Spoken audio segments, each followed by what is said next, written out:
சிறகடிக்க ஆசை சீரியலில் இனி என்ன நடக்க போகுது தான் பார்க்க போகிறோம். முத்து ரொம்பவே கண்ட்ரோலாக இருக்கார். மீனா மேலே நம்ம சத்தியம் பண்ணியிருக்கோம். அதனால் நம்ம கோவப்பட்டோம் அப்படின்னா கண்டிப்பாக மீனாவுக்கு எதுவும் ஆயிடக்கூடாது அப்படி இப்படின்னு நினைக்காங்க. உடனே மீனா சொல்கிறாங்க, ஏங்க நீங்கள் கண்டிப்பாக கோவப்படுவீங்கன்னு நினச்சேன். ஆனால் ஓரளவு நீங்கள் கண்ட்ரோலாக இருக்கீங்க. இதே மாதிரி பாட்டியோட ஃபங்க்ஷன் முடிஞ்ச வரைக்கும் நீங்கள் அமைதியாக இருந்துக்கணும் வச்சிடணும் அப்படின்னு சொல்கிறாங்க. மீனா, நான் என்னால் முடிஞ்ச அளவு நான் கண்ட்ரோல் பண்ணுவேன் மீனா அப்படிங்கிறாங்க. எனக்கு தெரியுங்க, என் மேலே எந்த அளவுக்கு பாசம் வச்சுருக்கீங்கன்னு தெரியும். நீங்கள் கண்டிப்பாக பாட்டி ஃபங்க்ஷன் முடிஞ்ச வரைக்கும் எதுவுமே பேச மாட்டீங்கன்னு நம்புகிறேன். அதுக்கப்புறமும் நீங்கள் இதை நிதானமாக இதை எதிர்கொள்ளணும். எப்போவுமே நீங்கள் கோவத்தில் பேசுறதுனால நீங்கள் கோவப்படுதீங்கன்னு எல்லோரும் சொல்லுறது மாதிரி இருக்குது. மாமாவுக்கு வேறு உடம்பு சரியில்லை. அதை நீங்கள் மனசில் வச்சுக்கணும். நீங்கள் ஏதோ ஒரு வகையில் அதிகபட்சமாக பண்ணீங்க அப்படின்னா பாதிக்கப்பட போகிறது உங்கள் அப்பா தான். இப்போ ஹாஸ்பிட்டலில் கூட்டிக் கொண்டு பார்க்கறதுக்கு நம்மகிட்ட காசோ ஏதோ இல்லை. முன்னாடி கார் புக்கை வச்சு நீங்கள் காரை விற்று கூட நீங்கள் அவங்க அப்பாவை பார்த்தீங்க. இன்றைக்கி நிலமையில நம்மக்கிட்ட ஒன்றும் இல்லைங்க. அதை நீங்கள் நல்லா புரிஞ்சுக்கணும். பாட்டிக்கு கிஃப்ட் வாங்க கூட நம்மகிட்ட துட்டு இல்லை. ஒரு சேலை மட்டும் தான் எடுத்து வச்சுருக்கோம் அப்படிங்கிறாங்க. ஆமாம் மீனா, நம்மக்கிட்ட ரூபா கூட காசு இல்லை. அதனால தான் நம்ம இப்படி இருக்கோம். கடன் கூட ஒருத்தன் தர மாட்றான். இவன் வேறு இந்த நகையை வேறு இப்படி பண்ணி வச்சுருக்கானே போயிருக்கானே அப்படிங்கிறாங்க. ஏங்க, அவர் தான் பண்ணானா நம்மளுக்கு ஃபுல் அண்ட் ஃபுல்லாக தெரியாது. நீங்கள் கேட்க தான் போகிறீங்க. ஆனால் அவரு நினச்சி அவங்க மைண்டில் ஏற்றுறீங்க அப்படிங்கிறாங்க. இல்லை மீனா, அந்த வீட்டில் திருட்டுத்தனம் பண்ணது ஒரே ஆள் அவன் தான். அவனை தவிர வேறு யாரும் பண்ணியிருக்க மாட்டாங்க. எங்கள் அம்மாட்ட உள்ளாதையும் பொல்லாதையும் சொல்லி எப்படியாவது வாங்கியிருப்பான். அவன் தான் இதை பண்ணியிருக்கான். எங்கள் அம்மாவும் அவனுக்கு சேர்ந்தாப்புல சப்பக்கட்டு கட்டுதாங்க. அது இந்த பாட்டி ஃபங்க்ஷன் முடியட்டும், அதுக்கப்புறம் தானே இருக்குது அப்படி இப்படின்ட்டு இருக்காங்க. இதை தாங்க சொல்லிக்கிட்டு இருக்கேன். கொஞ்சம் நிதானமாக பேசுங்க. அவங்க பாட்டி ஃபங்க்ஷன் முடிஞ்சு அவங்க வீட்டுக்கு போகட்டும். அதுக்கப்புறம் மாமாக்கிட்ட நானே நாசுக்காக சொல்கிறேன். சொல்லி கேட்போம், என்னென்னு கேட்போம் அப்படிங்கிறாங்க. மீனா, நீ நினைக்கிற மாதிரிலாம் பண்ணலாம் சரி வராது. இந்த வீட்டில் என்ன வைத்தியம் பண்ணணுமோ அதை பண்ணியே ஆகணும். அன்னைக்கு நிலமையில நான் குடிச்சிட்டேன் வச்சிட்டேன்னு எதுவும் பேசிடாத அப்படிங்கிறாங்க. ஏங்க, நான் சொல்கிறத கேளுங்க. நீங்கள் நிதானத்தை இழந்துட்டீங்கன்னா சரி வராது. ரோஹிணி ஏதாவது சொல்லப்போனால் நம்மளால தான் அப்படி ஆயிடுச்சு இப்படி ஆயிடுச்சுன்னு சொல்லுவாங்க. எங்கள் விஷயத்தில் எதுக்கு ஒரு தலையிடுதார் உங்கள் வீட்டுக்காரர் அப்படி இப்படின்னு கேட்பாங்க. நீங்கள் ஏதாவது பண்ணப்போ நான் தான் தலைக்கு வந்துக்கிட்டு இருக்கணும். அது சரியே வராதுங்க. நான் சொல்கிறத கேளுங்க.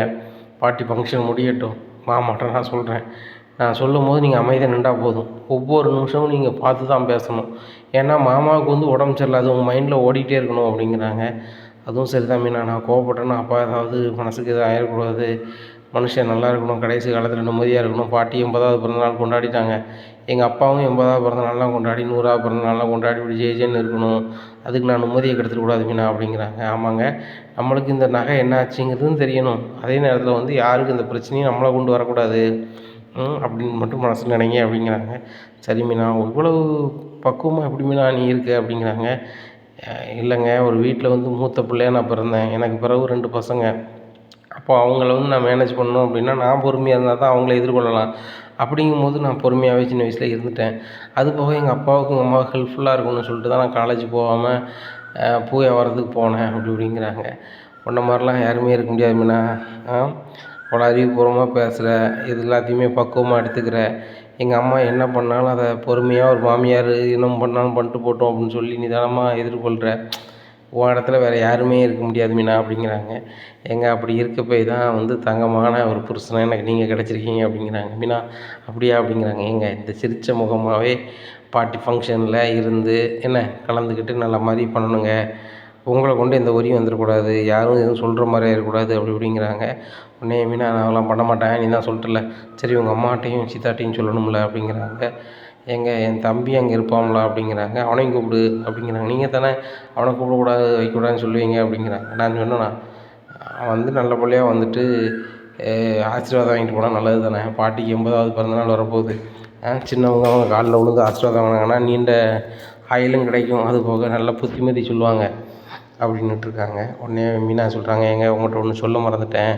சிட்டிக்கிட்டு இருந்து வேலைக்கு போகிறது நின்றுட்டான் என் தம்பி அப்படிங்கிறாங்க. இதை சொல்லவே இல்லை அப்படிங்கிறாங்க. இல்லை, உங்களுக்கு சத்யாவை பிடிக்காதுல, சொன்னால் எதுவும் கோவப்படக்கூடாதுன்னு சொல்லலை அப்படிங்கிறாங்க. எனக்கு எதுக்கு பிடிக்காம போச்சு? சிட்டி கூட சேர்றதுனால தானே, அவங்ககிட்ட சேர்ந்துக்கிட்டு வேண்டாத வேலை பார்க்கறதுனால தானே பிடிக்காம போச்சு. இல்லைன்னா அதுக்கு முன்னாடி நான் அவன்கிட்ட ஒழுங்காக பேசலையா வைக்கலையா? அந்த திமிரு பேச்சு பேசுனதுனால தான் அவன் கையை நான் முறிச்சு விட்டேன், அவனுக்கு தெரியும். அப்படி இருக்கும்போது அதுதான், மற்றபடி ஒன்றுமே கிடையாது. எனக்கு அவனை பிடிக்க தான் செய்யும். சரி வா, நம்ம உங்கள் வீட்டில் போய் சொல்லிட்டு வந்துடலாம் அப்படின்னு சொல்லிட்டு நேராக மீனா வீட்டுக்கு போகிறாங்க. மீனா வீட்டில் போய் 2 பேரும் போகிறத பார்த்தோன்னே மீனா அம்மாவுக்கு ரொம்ப சந்தோஷம். மாப்பிள வாங்க, மீனா வாங்க அப்படிங்கிறாங்க. 2 பேரும் ரொம்ப நாளைக்கு அப்புறம் சேர்ந்து வந்திருக்கீங்க அப்படிங்கிறாங்க. அத்தை இந்த தாம்பூலத்தட்டை எடுத்துக்கோங்க அப்படிங்கிறாங்க. என்ன மருமகனே விசேஷம் அப்படிங்கிறாங்க. எங்கள் பாட்டிக்கு 80வது பிறந்தநாள் கொண்டாடுறோம் சார், நீங்கள் கண்டிப்பாக வரணும், நீங்கள் சித்தா மாப்பிள்ளை எல்லோரும் வரணும் அப்படிங்கிறாங்க. மீனா அம்மா அப்படியே அழுதுடுறாங்க. ஏன் தான் அழுறீங்க அப்படிங்கிறாங்க. இல்லை மருமகனே, இந்த மாதிரி சத்யாவை நீங்கள் வெறுத்துருவீங்களோ, இன்னும் காலத்துக்கு நீங்கள் மச்சான் வந்து சேர மாட்டீங்களோ நினச்சேன் அப்படிங்கிறாங்க. இல்லை அத்தை, அவன் மேலே கோவம் இருக்குதான், இப்பவும் கூட இருக்குதான். ஆனால் வந்து மீனா சொல்லும்போது தான் நான் புரிய வருது, சிட்டிகிட்டு இருந்து வேலையிலேருந்து நின்றுட்டான் வச்சுட்டான், அவன் பழைய மாதிரி இல்லைன்னு சொல்லும்போது சரி ரைட்டு, அவன் வந்து அவன் தமிழாக உணர்ந்தா சரி தான். நானும் தவறு பண்ணியிருக்கேன், அவன் கையை நான் நொறிச்சிருக்கக்கூடாது. ஆனால் அந்த நேரத்தில் வந்து அவன் என்னை கை வாங்கும்போது ஒரு மாமனாக இருக்கேன், தாப்பன் ஸ்தானத்தில் இருக்கேன், என்னையே கை வாங்குறானே அப்படிங்கிற கோவத்தில் தான் நான் அப்படியே பண்ணிட்டேன். மற்றபடி நான் அவனை பண்ணணும்னு நினைக்கல அப்படி இப்படிங்கிறாங்க. தெரியுமாப்பிள்ள, நீங்கள் வந்து மனசார யாருக்குமே எதுவும் செய்ய மாட்டீங்க, நீங்கள் கோபக்காரன் தான், அதே நேரத்தில் குணமாக இருப்பீங்கன்னு எனக்கு தெரியும். சத்யா எங்க அத்தை அப்படிங்கிறாங்க. சத்யா வந்து வெளில போயிருக்கான் மருமகனே அப்படிங்கிறாங்க. உடனே சீதா எங்கே போயிருக்கா அப்படிங்கிறாங்க. கடைக்கு போயிருக்கா அப்படிங்கிறாங்க. உடனே சீதா வந்துடுறா. அக்கா வாக்கா அப்படிங்கிறாங்க. வா சீதா அப்படிங்கிறாங்க. மாமா அப்படிங்கிறாங்க. சித்தாவா அப்படிங்கிறாங்க. உங்களை நம்ம வீட்டில் பார்த்து ரொம்ப நாள் ஆச்சு அப்படிங்கிறாங்க. எங்கே ரொம்ப நாள் ஆச்சு? உங்கள் அப்பா நினைவு நாளுக்கு வந்தோம்ல அப்படிங்கிறாங்க. அன்றைக்கி எப்படி நிலைமையில் வந்தீங்க மாமா அப்படிங்கிறாங்க. சரி நடந்ததெல்லாம் விடு அப்படிங்கிறாங்க. சத்யா வந்துடுறாங்க. வாங்க மாமா அப்படிங்கிறாங்க. வாடா தம்பி மாப்பிள்ள அப்படிங்கிறாங்க. உடனே உட்காடுறாங்க. மாமா என்ன மன்னிச்சுக்கோங்க அப்படிங்கிறாங்க. டேய் மன்னிக்கிறதுக்கு என்ன இருக்குது, நீ மாறிட்டேன்னா சரி தான், கை பரவாயில்லையா அப்படிங்கிறாங்க. பரவாயில்ல மாமா, இன்னும் 2 வாரம் கழிச்சு கையை பிரிச்சிடலான்னு சொல்லியிருக்காங்க அப்படிங்கிறாங்க. கெட்ட பிரிச்சிடலான்னு சொல்லியிருக்காங்களா? சரி எங்கள் பாட்டிக்கு வந்து 80வது பிறந்தநாள் கொண்டாடுவோம் மாப்பிள்ள, நீங்கள் கண்டிப்பாக வந்துடணும் அப்படிங்கிறாங்க. ஆமாம் நான் வந்தால் உங்களுக்கு எதுவும் பிரச்சனை இல்லையா அப்படிங்கிறாங்க. நீ வந்து எனக்கு என்ன பிரச்சனை, ஒன்றும் பிரச்சனை இல்லை, நீ சிட்டி கூட சேரும் போது தான் எனக்கு கொஞ்சம் வருத்தமாக இருந்துச்சு சரியா, மற்றபடி உன் கையை மாமன் வந்து எந்த சூழ்நிலையில் திருக்கி விட்டான்னு உனக்கு தெரியும், அதுக்கு காரணம் தெரியும் அப்படிங்கிறாங்க. மாமா தப்பு என் மேலே தான், நான் பண்ண பாவத்துக்கு தான் நீங்கள் இப்படி பண்ணிட்டீங்க, அதனால் நான் வந்து வருத்தப்படுறதுக்கு ஒன்றும் இல்லை, உங்களை நினைக்கும் போது எனக்கு சந்தோஷமாக தான் இருக்குது, எங்கள் அக்களை சந்தோஷமாக வச்சு பார்த்துக்கிறீங்க, அதுபோக வந்து எங்களை வந்து எப்போவுமே நீங்கள் உறவாக தான் நினைக்கிறீங்க மாமா அப்படிங்கிறாங்க. டேய் நீ எனக்கு இருக்க ஒரே மச்சினை, உன்னை யார் முன்னாடியும் விட்டு கொடுக்க முடியாது, அன்னைக்கு கூட நீ வந்து எங்கள் கல்யாண நாளுக்கு வரும்போது கூட உன் மேலே கோவம் இருந்தாலும் கூட மற்றவங்க முன்னாடி உன்னை விட்டு கொடுத்துருவீங்க பேசிட முடியாது, என்ன மீனா கஷ்டப்பட்டால் ஆட்டோமேட்டிக்காக என் மனசும் கஷ்டப்படும், உங்கள் மனசும் கஷ்டப்படும்னு எனக்கு தெரியும், நீங்கள் இப்போ ஃபங்க்ஷனுக்கு வரும்போது கூட எங்கள் அம்மா ஏதோ ஒரு வகையில் உங்கள் எல்லாத்தையுமே மனசை கஷ்டப்படுத்துவாங்க கண்டிப்பாக, ஆனால் எனக்காக நீங்கள் எல்லாருமே தாங்கி கொள்ளி தான் ஆகணும், ஏன்னா நான் உங்கள் உறவு, நீங்கள் என் உறவு, காலத்துக்கு இது விட்டு போகாது, அதனால் கண்டிப்பாக நீங்கள் எதுவும் தப்பாக நினச்சிக்கக்கூடாது, நான் எதுக்கு முதல்ல சொல்கிறேன் அப்படின்னா எங்கள் அம்மாவோட குணம் வந்து தேள் மாதிரி கொட்டிக்கிட்டே தான் இருப்பாங்க, ஏன்னா மீனா வந்து கஷ்டப்பட்ட வீட்டிலேருந்து வந்திருக்கா அப்படிங்கிறதுக்காக அதை மட்டம் தட்டி பேசிகிட்டு இருப்பாங்க, உங்களுக்கும் அதே மாதிரியே டீல் பண்ணுவாங்க, நீங்கள் எதுவும் தப்பாக நினச்சிக்கூடக்கூடாது, எங்கள் பாட்டியும் பாருங்கள், என்ன பாருங்கள், எங்கள் அப்பாவை பாருங்கள், ரவியை பாருங்கள், இவ்வளோ பேருக்காக நீங்கள் கண்டிப்பாக வாங்க அப்படிங்கிறாங்க. கண்டிப்பாக மாமா கண்டிப்பாக வருவோம், அத்தை என்னடான்னு சொல்லிட்டு போகிறாங்க, எங்கள் அக்கா அந்த வீட்டில் தான் வாழ்கிறா, நாங்கள் பொறுத்தனம் மாமா பெய்யாகணும் அப்படிங்கிறாங்க. டேய் நீ தானடா பேசுகிறியா அப்படிங்கிறாங்க. நான் தான் மாமா அப்படிங்கிறாங்க. ரொம்ப சந்தோஷம் அப்படி இப்படின்னு சொல்லிட்டு பேசுகிறாங்க. மாப்பிள்ள நீங்கள் ரொம்ப நாளைக்கு அப்புறம் வந்திருக்கீங்க, நான் ஏதாவது உணவு சமைக்கணும் மாப்பிள்ள அப்படிங்கிறாங்க. அத்தை அதெல்லாம் ஒன்றும் இல்லை அப்படிங்கிறாங்க. மீனாவும் சொல்கிறாங்க. ஆமாங்க நீங்கள் வந்து ரொம்ப நாள் ஆச்சு எங்கள் வீட்டுக்கு அப்படிங்கிறாங்க. எங்கள் வீடுன்னு சொல்லிகிட்டு இருக்கேன், நம்ம வீடு தானே அப்படின்னு சொல்லிட்டு, சரி நான் நீங்களும் இருங்க, நானும் மீனாவும் போய் வாங்கிட்டு வரோம் அப்படின்னு சொல்லிட்டு நேராக போகிறாங்க. அங்கே போய் சீலா மீன் வாங்குறாங்க, அப்புறம் மட்டன் கொஞ்சம் எடுத்து நேராக வீட்டுக்கு வராங்க. மீனா சமைக்கிறாங்க, வெங்காயத்தெல்லாம் முத்து குறித்து கொடுத்துட்ருக்காரு. உடனே சத்யா ரொம்பவே சிரிக்கிறார். மாமா நீங்கள் ரொம்பவே மாறிட்டீங்க அப்படிங்கிறாங்க. நான் எங்கே மாதிரி இருக்கேன், எப்பவும் போல தானே இருக்கேன் அப்படிங்கிறாங்க. இல்லை மாமா இப்போ இப்படிலாம் நீங்கள் வந்து வேலை செய்ய மாட்டீங்க, சமையலுக்கு வேலை அப்படிங்கிறாங்க. உங்கள் அக்கா அப்படியே பழக்கிட்டா, வீட்டில் அவள் எல்லா வேலையும் இழுத்து போட்டு செய்வாள், அவளுக்கு ஹெல்ப் பண்ணுவோம்னு சொல்லி போனதுக்கு அவள் எல்லா வேலையும் இனிமே செய்ய வச்சிட்டோமா, அப்போ பழகிட்டேன் அப்படின்னு சொல்கிறாங்க. மீனா இதை நான் சமைக்கிறேன் அப்படின்னு சொல்லிட்டு மட்டனை வந்து முத்து சமைக்கிறாரு, மீனா சமைக்கிறாங்க. 2 பேரில் யார் சூப்பராக சமைக்கான்னு பார்ப்போம் அப்படின்னு சொல்லிட்டு சமைச்சிட்ருக்காங்க. இதை பார்த்தா மீனா அம்மாவுக்கு ரொம்ப சந்தோஷமாக இருக்குது. அவங்க அப்பா ஃபோட்டோ முன்னாடி நின்றுக்கிட்டு அவங்க அப்பாவை வேண்டி கும்பிட்றாங்க. இந்த மாதிரி ஏங்க நீங்கள் வந்து இல்லை பக்கத்தில், ஆனால் வந்துட்டு ரொம்ப சந்தோஷமாக இருக்குது எனக்கு மனதுக்கு, என் மகா வந்து வாழ்க்கை எப்படி அமையப்போகுது ஏது அமையப்போகுதுன்னு நினச்சேன், ஆனால் என் மகா நல்லா தான் வாழ்கிறா, என் மருமகனையே மாற்றிட்டா, என் பையனும் உங்கள் பையனும் உங்கள் மருமகனும் வந்து எதிரும் புதிராக இருந்தாங்க, அவங்களும் சேர்ந்துட்டாங்க, ரொம்ப சந்தோஷமாக இருக்குது அப்படி இப்படின்னு சொல்கிறாங்க.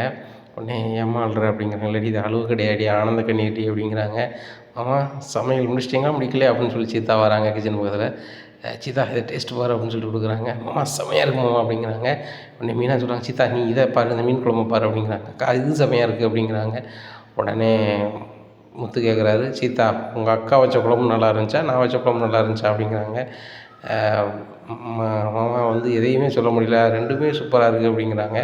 உடனே மீனா வச்ச குழம்பு நல்லாயிருக்கா அப்படின்னு சொல்லிட்டு அவர் டேஸ்ட் பார்க்குறாரு. மீனா இது செம்மையாக தான் இருக்குது அப்படிங்கிறாங்க. உடனே முத்து வச்ச குழம்ப அவங்களுக்கு ஊற்றி கொடுக்குறாங்க. ஏங்க நீங்களும் செம்மையாக வச்சுருக்கீங்க அப்படிங்கிறாங்க. ரெண்டுமே சூப்பராக இருக்குது அப்படின்னு சொல்லிட்டு பேசிகிட்டு இருக்காங்க. உடனே மீனா அம்மா சொல்கிறாங்க, மாப்பிள்ளை எங்கள் வீட்டுக்கு வரும்போது நாங்கள் தான் வந்து உங்களை வந்து நல்லா பார்க்கணும், நீங்கள் வந்துட்டு இங்கே வந்து வேலை செய்கிறீங்க மாப்பிள்ளை அப்படிங்கிறாங்க. அப்படிலாம் ஒன்றும் இல்லை அத்தை, எங்கள் வீட்டுக்கு வரும்போது உங்களை ஒரு வாய் டீ குடிங்கன்னு கூட என்னால் சொல்ல முடியல. மீனா தான் அங்கே டீ போட்டு தருவா, ஆனால் எங்கள் அம்மா 1000 வார்த்தை பேசுவாங்க. ஏன்னா அங்கே இருக்கவங்க பூரா வந்து கடப்பாறையை முடுங்கின மாதிரி ரொம்ப வரப்பாக பேசுவாங்க. ஏன்னா நீங்கள் வந்து மன வருத்தத்தோடு தான் எல்லா முறையும் வருவீங்க. நான் இங்கே வந்திருக்கும்போது அந்த இது எதுவும் இல்லைல்ல அத்தை, நம்ம வீடுனுங்கிற ஃபீலிங் எனக்கும் வரும், உங்களுக்கு எந்த பிரச்சனை இல்லை அப்படின்னு சொல்லிட்டு, சரி மற்றது கதை இருக்கும் வாங்க சாப்பிடுவோம் அப்படின்னு சொல்லிட்டு எல்லோரும் உட்காந்து சாப்பிடுவோன்னு உட்காடுறாங்க. உடனே மீனா நீனும் அளப்போல் உட்காரு அப்படின்னு சொல்லி உட்காந்து எல்லாருமே எடுத்து வச்சு சாப்பிட்றாங்க. உண்மையிலே மாமா சூப்பராக இருக்குது அப்படிங்கிறாங்க. உடனே சத்யா அழுகிறாரு, ஏன்டா அழுகுற அப்படிங்கிறாங்க. இல்லை மாமா நான் வந்து உங்களை எதிரி மாதிரி நடத்திட்டேன் மாமா அப்படிங்கிறாங்க. டேய் நீ சின்ன பையன்டா, நீ நல்லா வரணும்டா, நீ நல்லா வரணும்னு சொல்லி கோவத்தில் தான் மாமா வந்து முறுக்கிட்டு அலைஞ்சனை தவிர்த்து உன்னை எதிரியாக ஒரு நேரத்துலையும் பார்க்கவும் மாட்டேன். சரியா, நீ என் பொண்டாட்டிக்கு தம்பி. சரியா, அவளுக்கு மட்டும் தம்பி இல்லை, எனக்கு நீ தம்பி தான். நீ படித்து நல்ல நிலைமையில இருந்தனா என் மாப்பிள்ளை இப்படியா இருக்கான்னு சொல்லிட்டு எனக்கு ரொம்ப பெருமையாக இருக்கும். சிட்டி கூட போய் இருக்கான் அவன் ஒரு திருட்டு போய் கூட போய் என் மாப்பிள்ளை இருக்கான்னு சொன்னால் எனக்கு பெருமையாக இருக்குமா? இருக்காது. சரியா, கண்டிப்பாக வந்து ஃபங்க்ஷனுக்கு நீ வந்துடுற, என்ன நீ வந்துடுற, ஒன்றும் பிரச்சனை கிடையாது. அது போக வந்து மனசில் மட்டும் இதை வச்சுக்கா, எங்கள் அம்மா வந்து எதையாவது சொல்லி உங்களை மனசை கஷ்டப்படுத்த மாதிரி பார்ப்பாங்க. நீ இதே மாதிரி இயல்பாக இருந்தது சத்யா, அத்தை நீங்களும் தான். சீதா எதுவும் நினச்சிக்காத அப்படிங்கிறாங்க. ஒன்றுமே நினைக்க மாட்டோம், உங்கள் அம்மா என்ன பண்ணாலும் ஒன்றும் நினைக்க மாட்டோம் அப்படிங்கிறாங்க. சரி சீதா அப்படிங்கிறாங்க. ஏங்க ரொம்ப நன்றி அப்படிங்கிறாங்க மீனா முத்துட்ட. ஏன் எனக்கு நன்றி சொல்கிற அப்படிங்கிறாங்க. இல்லைங்க இவ்வளோ பண்பாக எங்கள் தம்பிகிட்டையும் பேசுகிறீங்க, எங்கள் வீட்டில் வந்தும் பேசிட்டீங்க, பழைய மாதிரி முறுக்கிட்டு நிற்பீங்கன்னு நினச்சேன் அப்படிங்கிறாங்க. மீனா எவ்வளோ காலம் முறுக்க முடியும், நம்மளுக்கும் வயசு போகுது, எல்லா உறவும் வேணும்னு தானே நினைக்கணும். பாரு என் பாட்டி வந்து எல்லோரும் வேணும்னு நினச்சதுனால தான் 80 வயசு வரைக்கும் வாழ்ந்துருக்காங்க ஆசீர்வாதமாக. நம்மளும் நீண்ட ஆயுள் வாழணும் அப்படின்னா 4 பேருக்கு நன்மை செய்யணும். பொறுமையாக இருந்தால் நல்லதே நடக்கும் அப்படிங்கிறாங்க. ஆமாங்க, நீங்கள் இந்த விஷயத்தில் பொறுமையாக இருக்கீங்க, மேற்படி அந்த விஷயத்துலையும் பொறுமையாக இருந்தீங்கன்னா நல்லாயிருக்கும் ஃபங்க்ஷன் முடியுது வரைக்கும் அப்படிங்கிறாங்க. உடனே மீனா அம்மா கேட்குறாங்க, என்ன விஷயமா அப்படிங்கிறாங்க. ஒன்றும் இல்லை அப்படிங்கிறாங்க. இல்லைத்தா அது வீட்டில் உள்ள கதை ஒரு கதை அப்படிங்கிறாங்க. அப்படியா அப்படி இருக்காங்க. எதனாலும் நீங்கள் சிந்தனை பண்ணி செயல்படுங்க மீனா அப்படிங்கிறாங்க. உடனே மீனா அப்பா ஃபோட்டோ நடுவில் திருநீரெலாம் எடுத்து முத்துக்கு மீனாவும் போட்டு ஆசீர்வாதம் பண்ணுறாங்க. அத்தை போயிட்டு வரோம், நிறைய பேருக்கு சொல்ல வேண்டியிருக்கு அப்படிங்கிறாங்க. சரி சொல்லிட்டு வாங்க அப்படின்னு சொல்லிட்டு அனுப்பி வைக்காங்க. இவங்க 2 பேரும் நேராக போய் கிளம்பி செல்வம் வீட்டுக்கு போகிறாங்க. செல்வம் இவங்கள பார்த்தோன்னா ரொம்ப சந்தோஷம். முத்து வா வா என் தங்கச்சி வாங்க, சிஸ்டர் வாங்க அப்படிங்கிறாங்க. சரி முத்து அவங்க பொண்டாட்டி வந்திருக்காங்க அப்படிங்கிறாங்க. உங்கள் ஒய்ஃப்ட்ட வாங்க உள்ள வாங்க அப்படிங்கிறாங்க. என்ன தமக்கா ஒரு நாளும் வீட்டு பக்கத்தில் வரமாட்டேன் அப்படிங்கிறாங்க. டேய் நான் கல்யாணம் முடிக்க முன்னாடி நான் இங்கேயே தானே கிடப்பேன், கல்யாணம் முடிஞ்ச பிறகு மீனாவை எதிர்கொள்ளதும் நம்ம வண்டியை எதிர்கொள்ளதுக்குமே சரியாக போச்சு நேரங்காலம், அதனால் அங்கே வர முடியல அப்படிங்கிறாங்க. உடனே ஏங்க என்னை எதிர்கொள்ளது உங்களுக்கு அவ்வளோ கஷ்டமாக இருக்குது அப்படிங்கிறாங்க. இல்லை மீனா நான் அதை சொல்லலை, கல்யாணம் முடிஞ்ச பிறகு உனக்கு முக்கியத்துவம் கொடுக்க வேண்டியிருக்கு, இங்கே வர முடியல அதை சொன்னேன் அப்படிங்கிறாங்க. ஓ அப்படியா அப்படின்னுட்டு இருக்காங்க. உடனே செல்வம் சொல்கிறாங்க, ஆமாம் மீனா கல்யாணம் முடிவுக்கு முன்னக்கூட்டி கார் ஸ்டாண்டுக்கு போயிட்டு மீதி நேரத்தில் இங்கே தான் இருப்போம். எனக்கும் கல்யாணம் ஆயிடுச்சு, அவனுக்கும் கல்யாணம் ஆயிடுச்சு. அதுக்கப்புறம் வந்து பெரிய மனுஷன் தன்மையில் 2 பேருமே அவர் வீட்டுக்கு போக முடியல பெரிய அளவில் அப்படிங்கிறாங்க. நான் கூட உங்கள் வீட்டுக்கு வந்து கூடையில் வந்திருக்கேன், ஆனால் முத்து அதை பார்க்கவே வரல அப்படிங்கிறாங்க.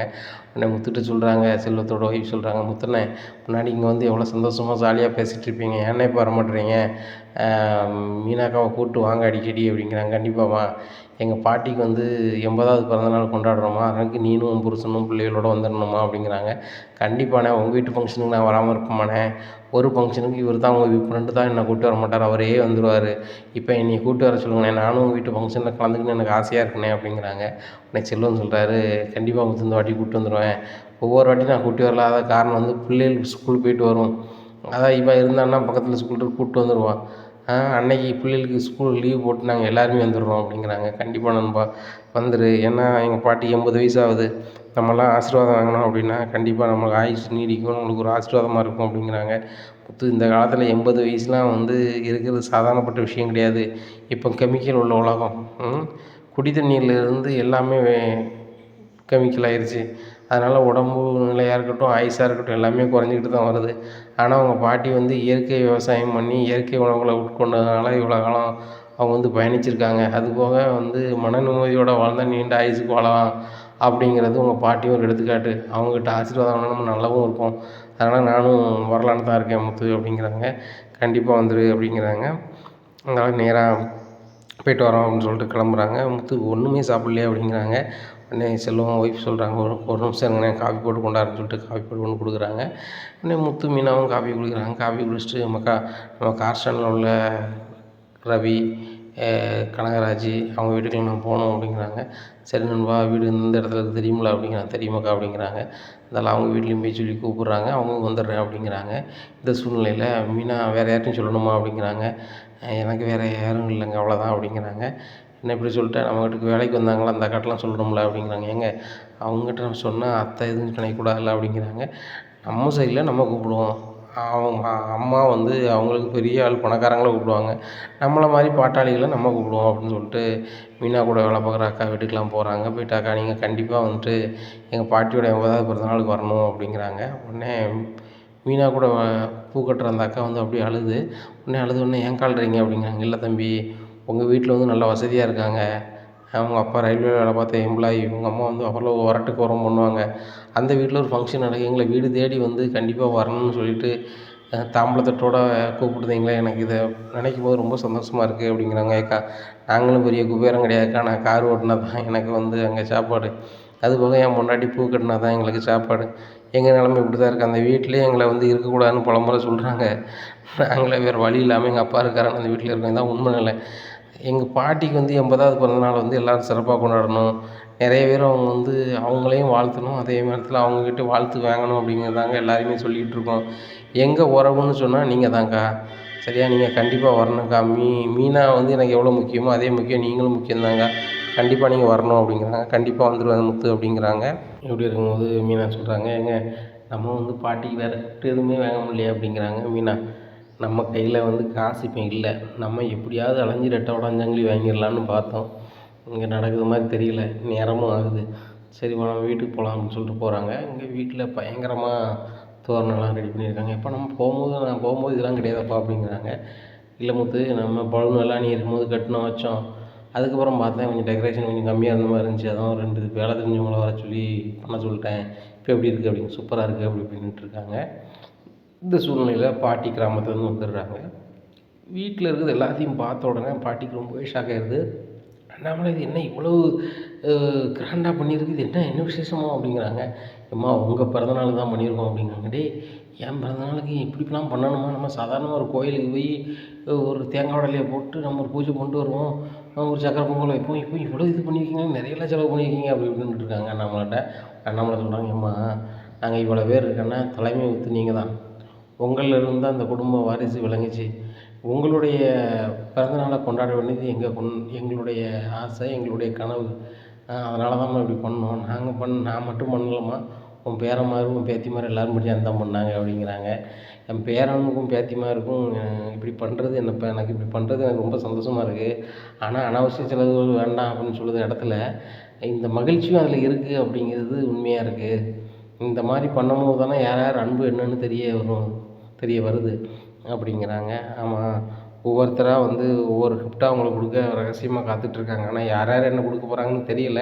ஆனால் யாராவது என்னதையாவது கொடுக்கறதுக்கு தயார் நிலையில் இருக்காங்க, அது மட்டும் தெரியுது அப்படின்னுட்டு இருக்காங்க. இந்த சூழ்நிலையில் ரோகிணி மனோஜை பார்க்குறாங்க. பாருங்கள் மனோஜ், நம்ம இன்னும் ஒன்றுமே எடுக்கலை அப்படின்ட்டு இந்த மாதிரி கண்ணை காமிக்கிறாங்க. அதான் மோதிரம் எடுத்துருக்கோமே, பாட்டிக்கு ஒரு கிராமம் மோதிரம் எடுத்துருக்கு காணாதா அப்படின்னு சொல்லிட்டு இப்படி ஒரு மாதிரி பார்க்குறாங்க. இந்த சூழ்நிலையில் ரோகிணிக்கு ரொம்பவே வருத்தமாக இருக்குது. நம்ம 1 கிராமில் எடுத்திருக்கோம், சின்ன பிள்ளைக்கு கடைசி விரலுக்கு போடுறது மாதிரி. அதுவும் சேருதா சேரலையான்னு தெரில. இவர் வேறு வந்து இந்த பணம் போதும், நம்ம அனாவசியமாக செலவு பண்ணக்கூடாதுன்னு சொல்கிறாரு. நம்மகிட்ட வேறு பணம் இல்லையே. இந்த சுருதியும் முத்து வந்து பெரிய அளவில் ஏதாவது விட்டு கொடுத்தா நம்மளை அசிங்கமாக நினைப்பாங்க அப்படி இப்படின்ட்டு நினச்சிட்டு இருக்காங்க. இந்த சூழ்நிலையில் பாட்டி சொல்கிறாங்க, நான் இந்த பிறந்தநாளுக்கு மட்டும் வரல, ஒரு பரிசு கொடுக்கவும் தான் வந்திருக்கேன் அப்படிங்கிறாங்க. என்ன பரிசுமா அப்படின்னு சொல்லிட்டு நம்மளை கேட்குறாங்க. ஒன்றுமில்ல அண்ணாமலை, யார் எனக்கு வந்து என் மனசுக்கு பிடிச்ச மாதிரி ஒரு பரிசு தராங்களோ அவங்களுக்கு நான் ஒரு பரிசு கொடுப்பேன் அப்படிங்கிறாங்க. இதை கேட்ட விஜயா என்ன பரிசு கொடுக்க போகிறாங்க அப்படின்னு சொல்லிட்டு திருதுன்னு முழிக்காங்க. பாட்டி அது என்ன பரிசு அப்படின்னு சொல்லி மனோஜ் கேட்குறாரு. டேய் ஓடுகாலி, பாட்டி சொல்லுது வரைக்கும் பொறுக்க மாட்டேயோ அப்படிங்கிறாங்க. உடனே ரோகிணி சொல்கிறாங்க, பாட்டி பாருங்கள் இப்படியே பேசிகிட்டு இருக்காரு வச்சிட்ருக்காரு அப்படி இப்படிங்கிறாங்க. உடனே முத்து இதெல்லாம் பேசக்கூடாது, நாளைக்கு 4 பேர் வருவாங்க வைப்பாங்க அப்படிங்கிறாங்க.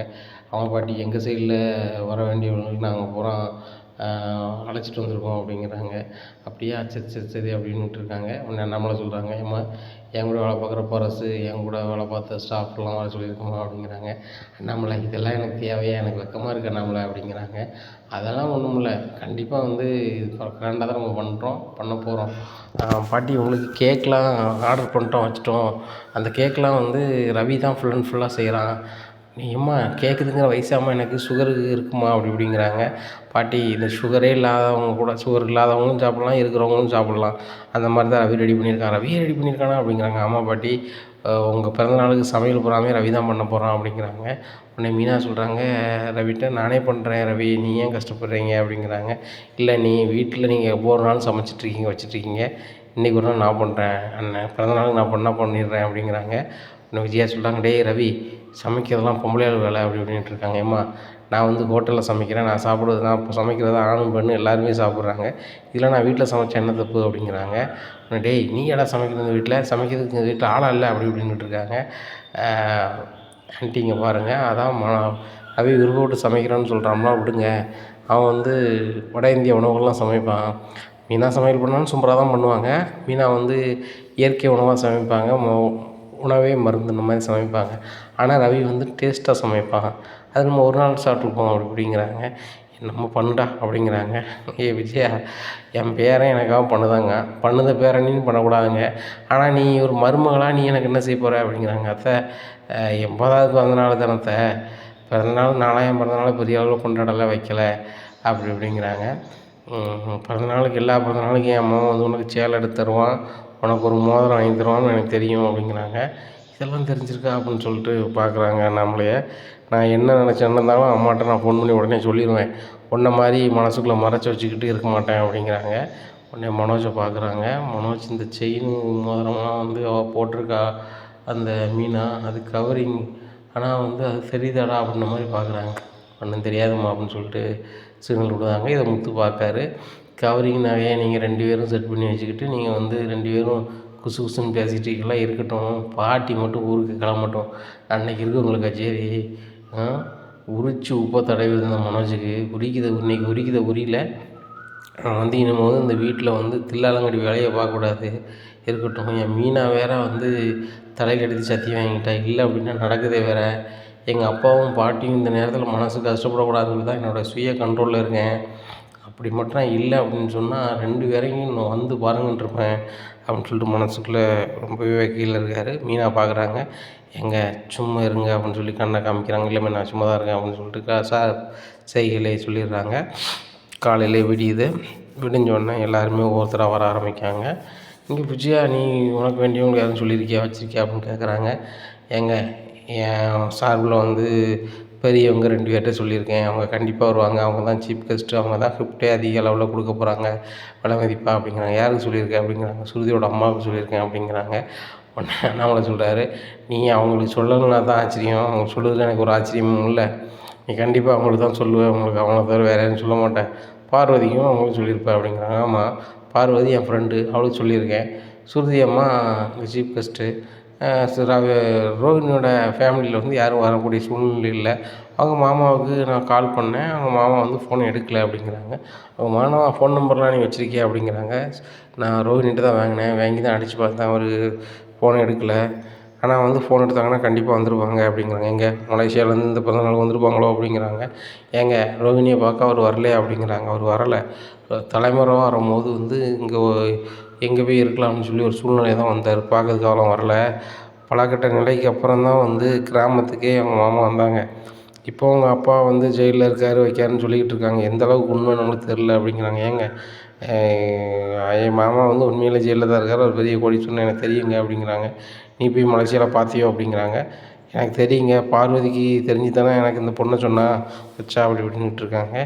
என்னடா மாமா ஆண்டி என்ன பேசிகிட்டு இருக்காங்க அப்படின்னு சொல்லி பையன் ஓட்டு கேட்காங்க. ஆகா நமக்கு அதெல்லாம் ஓடுது அப்படின்னு சொல்லிட்டு ஆண்டின்னு கூப்பிட்றாங்க. கூப்பிடுதா போகிற அப்படிங்கிறாங்க. நேராக என்னம்மா அப்படிங்கிறாங்க. இல்லை ஆண்டி எனக்கு கொஞ்சம் சேரீ கொஞ்சம் கட்டி விடணுமே அப்படிங்கிறாங்க. சரி வாரம்மா அப்படின்னு சொல்லிட்டு சேரீயை ஒழுங்கு பண்ணி விடுறாங்க. இந்த சூழ்நிலையில் மீனா வீட்டிலேருந்து எல்லாருமே வராங்க. மீனா வீட்டில் வந்தோடனே முத்து மீனா வாங்கங்கிறாங்க. வாங்கம்மா அப்படிங்கிறாங்க. உடனே அண்ணாமலை சொல்கிறாங்க வாங்க சம்மந்தி அப்படிங்கிறாங்க. வாங்கினேன் அப்படிங்கிறாங்க. அப்படின்னு சொல்லிட்டு பழங்கள்லாம் கொடுக்குறாங்க. சேலைலாம் எடுத்துகிட்டு வந்துருக்குறாங்க. உடனே இப்போ இந்தாங்க பாட்டி அப்படின்னு சொல்லி கொடுக்குறாங்க. ஏம்மா இதெல்லாம் எதுக்குமா அப்படிங்கிறாங்க. இல்லை 80 வயசு நீங்கள் கொண்டாடுதீங்க, கண்டிப்பாக எங்களால் முடிஞ்சு ஏதாவது செய்யணும்ல அப்படி இப்படிங்கிறாங்க. இந்த சூழ்நிலையில் அவர் மச்சினன் வராரு. சத்யா வந்தோன்னா சத்யா வாடா இதில் உட்கார்றா அப்படின்னு சோஃபாவில் உட்கார வைக்காங்க. இவங்க எல்லாருமே சோஃபாவில் உட்காந்துருக்காங்க. இதை பார்த்த விஜயாவுக்கு பயங்கர கடுப்பாகுது. எதுவும் ஃபங்க்ஷன்னு சொல்லிடக்கூடாது, உடனே வந்துடுவீங்க வீட்டோட, ஏதாவது நல்ல சாப்பாடு கிடைக்குன்னு வந்துடுவாங்க போல அப்படி இப்படின்னுட்டு இருக்காங்க. உடனே அண்ணாமலை பார்க்குறாங்க. விஜயா அங்கே பாரு, எங்கள் அம்மா இருக்கிறாங்க, எங்கள் அம்மாட்ட வசமாக வாங்கி கட்டிக்கிட்டாத, நீ என்னது பண்ணாலும் நானும் மீனா அம்மா வீட்லேயும் மீனாவும் பொறுத்துக்கிட்டு இருந்தாங்க.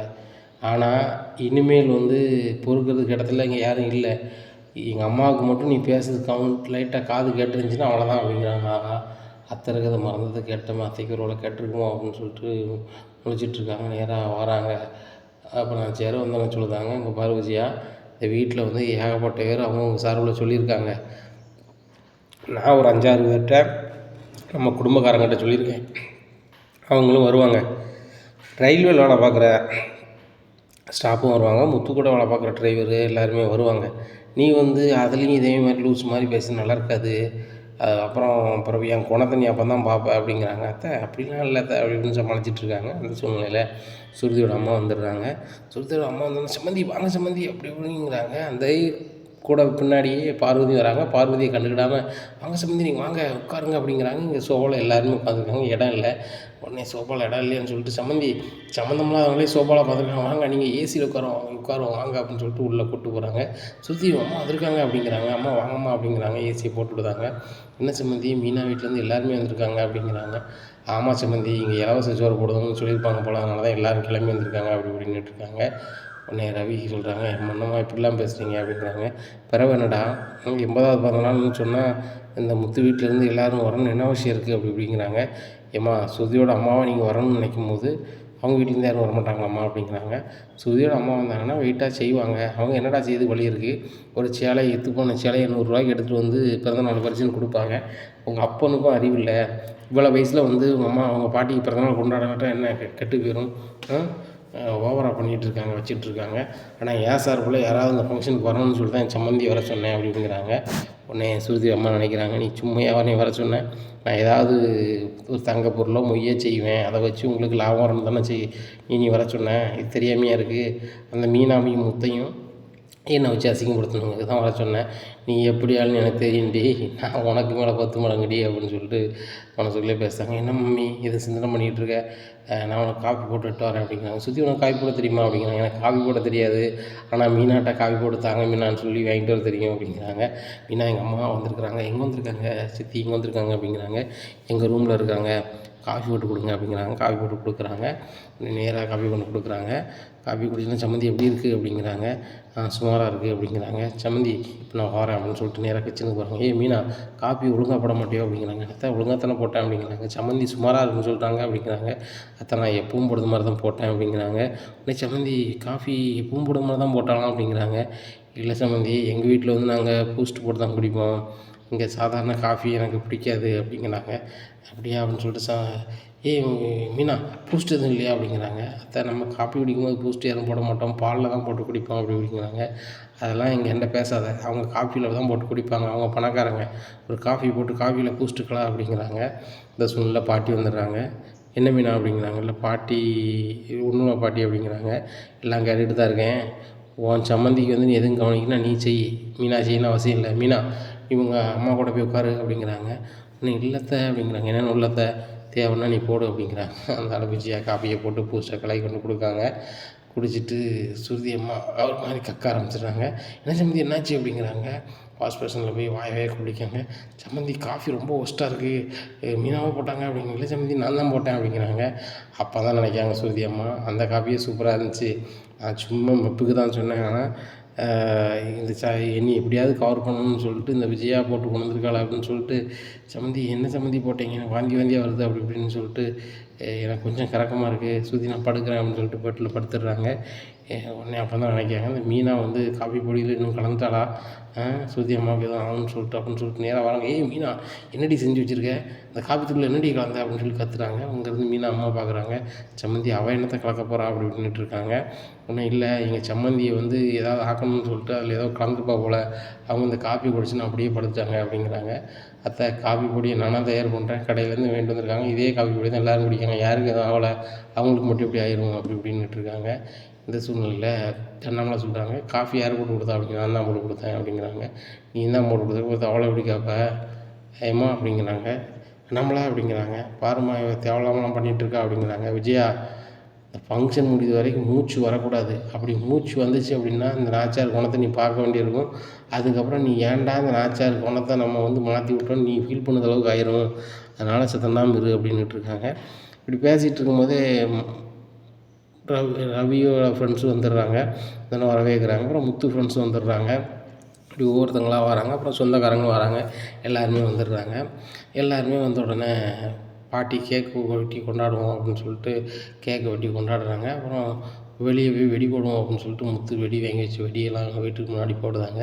என்னடா வீட்டுக்கு முன்னாடி சவுண்டு அப்படின்னு சொல்லி ரவிகிட்ட கேட்குறாங்க. பாட்டி உங்கள் பிறந்தநாளை கொண்டாடணும்னு சொல்லிட்டு வெடிலாம் போடுதான் முத்து அப்படிங்கிறாங்க. பாட்டி வீட்டு வாசலில் போய் பார்க்குறாங்க, வெடி பயங்கரமாக சத்தமாக போடுதாரு, வான வேடிக்கை பயங்கரமாக இருக்குது. இதை பார்த்த பாட்டிக்கு ரொம்ப ஆனந்தமாக இருக்குது. டேய் முத்து, இந்த மாதிரி நான் பிறந்தநாளை கொண்டாடினதே இல்லைடா, எனக்கு வயசு வந்து 10 வயசில் நான் பிறந்தநாள் கொண்டாடின மாதிரி எனக்கு அவ்வளோ சந்தோஷமாக இருக்குது அப்படிங்கிறாங்க. பாட்டி நீங்களே அந்த வெடியை பற்ற வைங்க அப்படின்னு சொல்லிட்டு கையில் கொடுத்து பற்ற வைக்கிறாங்க. பற்ற வச்சோன்னா வெடி வெடிக்குது. உடனே கம்பி மத்தாப்புலாம் கையில் கொடுக்குறாங்க. பாட்டியை எதிர்த்து சுற்றுறாங்க. பாட்டிக்கு மிகுந்த மகிழ்ச்சி. அதில் வந்தவங்களாம் சொல்கிறாங்க, பாட்டிக்கு வந்து 70 வயசு குறைஞ்சிட்டு போலையே, 10 வயசு பிள்ளை மாதிரி துள்ளி குதிக்காங்களே அப்படிங்கிறாங்க. ரொம்ப ஆனந்தமாக இருக்குது. உடனே வாங்க வாங்க எல்லோரும் சாப்பிடுவோம் அப்படின்னு சொல்லிட்டு வீட்டுக்கு கூப்பிட்டு போகிறாங்க. வீட்டில் போய் எல்லாருக்குமே சாப்பாடு வைக்காங்க. சாப்பிட்டு முடித்த உடனே எல்லாருமே கிஃப்ட்டு கொடுப்போம் அப்படின்னு சொல்லிட்டு ஒவ்வொருத்தராக கிஃப்ட்டை கொடுக்குறாங்க. கிஃப்ட்டு கொடுக்கும்போது மீனாவுக்கும் முத்துக்கும் ஒரு மாதிரி வாடி இருக்குது. இதை பாட்டி பார்க்குறாங்க. எல்லாத்தையுமே செஞ்சாங்க. எல்லோரும் கிஃப்ட்டு கொடுக்கும்போது முதல்ல முத்து தான் கொடுப்பான். இப்போ வந்து அவன் பம்முறானே, மீனா பம்முறாங்களே அப்படின்னு சொல்லிட்டு பார்க்குறாங்க. உடனே மீனாவும் முத்து வந்து அந்த சேலையை கொடுக்குறாங்க. சேலையை கொடுத்துட்டு காலில் விழுந்துட்டு ஆசீர்வாதம் வாங்குறாங்க. இதை பார்த்தோன்னே பாட்டிக்கு ரொம்பவே அழுதுடுறாங்க. இவங்க கையில் காசு இல்லை, ஆனால் இருக்க காசுக்கு சேலை எடுத்துகிட்டு வந்திருக்காங்க. அவன் காசில் வெடி வாங்கி போட்டிருக்கான்.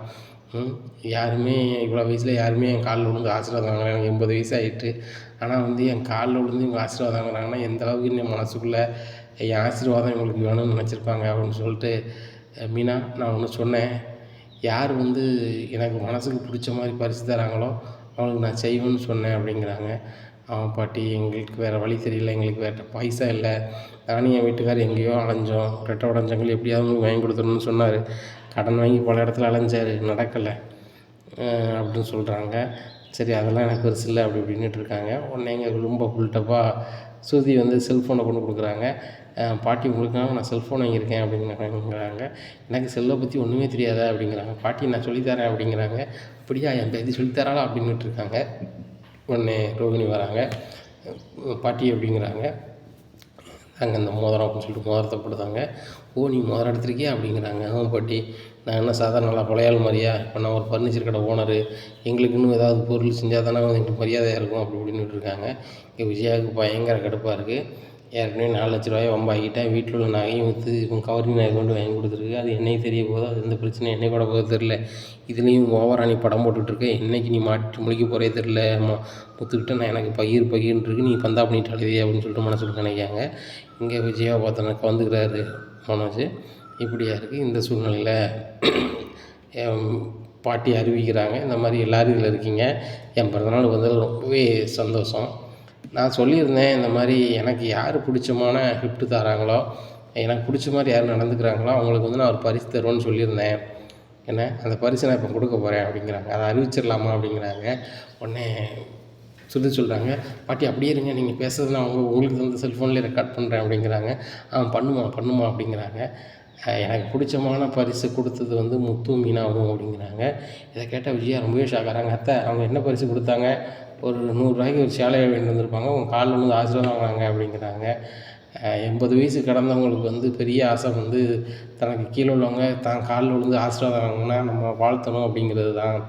நம்மளுடைய வயசு வந்து அதே அதை விட தாண்டி நம்ம காலில் விழுந்தவங்க வந்து நீண்ட நாள் வாழணும் அப்படின்னு வாழ்த்துறது தான் மிகப்பெரிய ஒரு பரிசு. அந்த பரிசு அவன் தந்த அவங்களுக்கு, அவனுக்கு வாழ்க்கையில் மனநிறைவு தந்த அவங்களுக்கு கண்டிப்பாக நான் ஒரு பரிசு கொடுக்கணும்ல, அந்த அவங்களுக்கு தான் பரிசு கொடுக்க போகிறேன் அப்படிங்கிறாங்க. இங்கே ஸ்ருதி ரவியும் கை தட்டுறாங்க. இங்கே ரோகிணிக்கு ரொம்பவே கடுப்பாகுது. மனோஜுக்கு ரொம்பவே எதிர்பார்ப்பாக இருக்குது, என்னத்தை கொடுக்க போகிறாங்கன்னு தெரியலன்னு சொல்லிட்டு பாட்டி இந்த வீட்டிலே வந்து காஸ்ட்லி பரிசு வந்து தங்கம் மோதிரம் போட்டது நான் தான், நான் எப்படி எங்களுக்கு தான் நீங்கள் தரணும், ரவி ஒய்ஃபு கூட உங்களுக்கு செல்ஃபோனு இருந்திருக்கா, அது தங்கம் கிடையாது, இதுதான் என்றைக்குமே மரியாதை, தங்கம் போட்டிருக்கோம், அவங்க சேலை தான் தந்துருக்காங்க அப்படி இப்படின்னுட்டுருக்காங்க. டேய், உலகத்தை சுற்றி வர சொல்லி ஒரு போட்டி நடந்துச்சான். ஒருத்தங்க தாய் தகப்பனை சுற்றி வந்துட்டு பரிசு வாங்கினாங்க. அது மாதிரி அவங்க வந்து அவங்க கையில் காசு இல்லை, ஆனால் மனநிறைவான இது நான் நல்லா இருக்கணும், நீண்ட காலம் இருக்கணும் அப்படிங்கிறத வந்து ஒரு ஆசையும் ஒரு பாசமும் அவங்களுடைய பிணைப்புலேயும் இருக்குது. அதுக்கு தான் இந்த பரிசு கொடுக்க போகிறேன் அப்படின்னு சொல்லிட்டு பேக்கில் இருந்து ஒரு 10 பவுனில் ஒரு செயின் எடுக்காங்க. இதை பார்த்த உடனே எல்லாருமே ரொம்ப சந்தோஷமாக பார்க்குறாங்க. பார்த்துட்டு இது 10 பவுனுக்கு மேலே இருக்குமா பாட்டி அப்படின்னு சொல்லி வந்தவங்க சொல்கிறாங்க. ஆமாம், 10 பவுனு கொஞ்சம் கூட தான் இருக்கும், இதை வந்து மீனாவுக்கு நான் வந்து பரிசாக கொடுக்க போகிறேன் அப்படின்னு சொல்லிட்டு மீனா கழுத்தில் போடுறாங்க. இதை பார்த்த மீனா அம்மாவுக்கு ரொம்ப சந்தோஷம். சீதாவுக்குலாம் அளவு கடந்த சந்தோஷம். சத்யாவுக்கு கேட்க வேணாம் துள்ளி குதிக்காரு. உடனே பாட்டி நான் இதுக்கு நான் தகுதியான ஆளா பாட்டி, நான் ஒரு பரிசுமே தரலையே அப்படிங்கிறாங்க. மீனா, நீ எடுத்த இந்த சேலை வேணா விலை குறைவாக இருக்கலாம், ஆனால் வந்து உன் எண்ணத்துக்கு மத்தியில் வந்து அது ரொம்ப குறைவு தான்.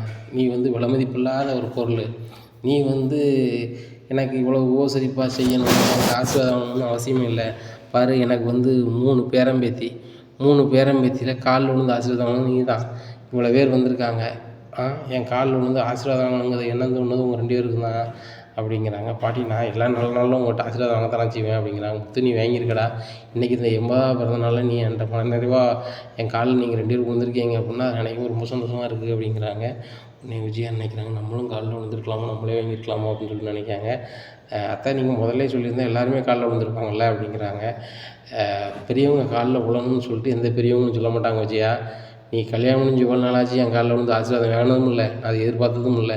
ஆனால் அந்த முத்து மீனாவும் வந்து என் காலில் விழுந்து ஆசீர்வாதம் ஆகும்போது எனக்கு அவ்வளோ மனநிறைவாக இருந்துச்சு. இந்த பரிசு நான் கரெக்டான ஆள்கிட்ட கொடுத்துருக்கேன் அப்படிங்கிறாங்க. உடனே ஸ்ருதி சொல்கிறாங்க, கரெக்டான ஆள்கிட்ட தான் கொடுத்துருக்கீங்க, வச்சுருக்கீங்க அப்படி இப்படின்ட்டு இருக்காங்க. ஸ்ருதி அம்மா சொல்கிறாங்க, நாங்கள் பரிசு போடலாமா அப்படிங்கிறாங்க. போடலாம் அப்படிங்கிறாங்க. இந்த சூழ்நிலையில் சம்மந்தி வாங்க அப்படின்னு சொல்லிட்டு விஜயா கூப்பிட்றாங்க புல்டப்பா. அவங்க வந்தாலும் ஒரு 5 பவுன் சங்கிலியை போடுறாங்க. பார்த்தீங்களா அத்தை, நீங்கள் எத்தனை பேரையே கூப்பிட்டீங்க, உங்களுக்கு வந்து ஏதாவது ஒரு பொருள் விலை கூடின பொருள் வந்துச்சா? வராது. நீங்கள் தான் 10 பவுன் நகையை கொண்டு மீனாட்ட கொடுத்துருக்கீங்க. அந்த 10 பவுன் நகையோட அருமை உங்களுக்கு தெரியுமா, இல்லை அதை தான் அது பாதுகாக்க தெரியுமா அப்படிங்கிறாங்க. இப்போ முத்துக்கு சரியான கடுப்பாக இருக்குது. மீனா நகையை கலத்தி கொடுத்தா அந்த நகையை வந்து பாதுகாக்க தெரியல, நீங்களாம் வாய் பேசுகிறாங்க அப்படின்னு சொல்லிட்டு பேசுறதுக்கு போகிறாங்க. உடனே மீனா அப்படி மண்டையாட்டுதாங்க. எங்கே எதுவுமே கேட்காதீங்க அப்படின்னு சொல்லிட்டு முத்தோடைய கண்ட்ரோல் ஆகிக்கிறாரு. இந்த சூழ்நிலையில் வயசானவங்க நீங்கள் வந்து நல்லா இருக்கணும் அப்படிங்கிறாங்க. நீங்களும் நல்லா இருக்கணுமா, ஒவ்வொரு முறையும் நீங்கள் வரீங்க ஸ்ருதி அம்மா, நீங்கள் வரும்போது அடுத்த முறை உங்கள் வீட்டுக்காரை கூப்பிட்டு வரணும் அப்படிங்கிறாங்க. எங்கள் வீட்டுக்காரர் வந்து பெரிய வேலை பார்க்காரு, பெரிய ஆஃபீஸர், அவரால் லீவ் போட முடியல அப்படிங்கிறாங்க. உடனே முத்து பாட்டி சொல்கிறாங்க, நிறைய ஆஃபீஸர், பெரிய பெரிய ஆஃபீஸர் இருப்பாங்க, அவங்களுக்கு பர்சனலாக வந்து லீவ் எடுக்க வேண்டியிருக்கு, அவங்க குடும்பத்தில் ஒரு ஃபங்க்ஷனாக லீவ் எடுப்பாங்க, அதே மாதிரி லீவ் எடுத்து கூப்பிட்டுவாங்க. நம்மளாம் ஒரே குடும்பம் தான், என்ன ஸ்ருதி நீங்கள் கெட்டி தந்தால் மட்டும் எல்லாம் முடிஞ்சு போகலாமா அப்படிங்கிறாங்க. உடனே நாங்கள்லாம் கெட்டி தரல, அவளாக விரும்பி கட்டிக்கிட்டா வச்சுக்கிட்டா அப்படிங்கிறாங்க. அதெல்லாம் போய் பேசி என்னம்மா போகுது, ஏன்னா இனிமேல் வந்து ஒன்றா இருக்கணும், எல்லாம் நல்ல மாதிரி ஒன்று மண்ணா இருக்கணும் அப்படின்னா உங்கள் வீட்டுக்காரர் வந்து போய் இருக்கணும், நீங்களும் வந்து போய் இருக்கணும், அதான் நல்லாயிருக்கும். இந்த செயினை நீங்கள் தந்ததை விட உங்கள் வீட்டுக்காரை வந்து நீங்கள் கூட்டியிருந்தீங்கன்னா கூட கொஞ்சம் எனக்கு சந்தோஷமாக இருந்திருக்கும் அப்படிங்கிறாங்க. உடனே என் வீட்டுக்காரர் ஒரு நாளும் இங்கே வரமாட்டார் அப்படின்னு மனசு நினச்சிட்டு, சரி பாட்டிம்மா நான் போட்டியாக போய்ட்டு வரேன் அப்படின்னு சொல்லிட்டு கிளம்புறாங்க. நம்ம சாப்பிடாம போகிறீங்க அப்படின்னா சாப்பிட்டேன் அப்படின்னு சொல்லிட்டு சமாளித்து கிளம்பிடுறாங்க. வாசவன் சொல்கிறாங்க, என்ன அங்கே போய் என்னத்தை கழிச்சு அப்படிங்கிறாங்க. அவங்க வீட்டில் ஃபங்க்ஷன் நான் போக வேண்டாமா அப்படிங்கிறாங்க. சுதா, நீ தான் சொன்ன ஏதாவது ஒரு பிளான் பண்ணி நான் ஸ்ருதி ரவி இந்த வீட்டுக்கு கொண்டு வந்துடுவேன், அப்படி பண்ணிடுவேன் இப்படி பண்ணிடுவேன்னு. இப்போ என்ன அண்ணாமலை வீட்டில் ஃபங்க்ஷன் வைக்கான், அது வைக்கான் இது வைக்கான், அங்கே போய்கிட்டு இங்கே உள்ள பணத்தெல்லாம் செலவு பண்ணி அங்கே நகை எடுத்து கொண்டு போட்டுக்கிட்டு இருக்கேன். ஸ்ருதிக்கு செஞ்சால் கூட சரி, நம்ம மகளுக்கு செஞ்சாங்கன்னு போயிடும், அவங்க வீட்டுக்கு கொண்டு பண்ணிக்கிட்டு இருக்க வச்சிட்ருக்க அப்படிங்கிறாங்க. இல்லைங்க, அந்த வீட்டில் யாருமே அந்த பாட்டிக்கு பெரிய அளவில் செய்யலை. அவங்ககிட்ட பணமும் கிடையாது. நம்ம செய்யும்போது நம்ம பெருசாக தெரியப்படும். நாளைக்கு ஒரு இக்கட்டான ஒரு சூழ்நிலை வரும்போது வந்து இந்த வீட்டுக்கு இப்படிலாம் செஞ்சுருக்கோம், அவங்க உனக்கு பின்னாடி நிற்காங்களா? நாங்கள் தான் உங்களுக்கு எப்போவுமே துணையாக நிற்போம் சுருதி, அதனால் நீ இங்கே தான் இருக்கணும் வைக்கணும்னு சொல்லி பேசுறதுக்கு வசதியாக இருக்கும்ல அப்படிங்கிறாங்க.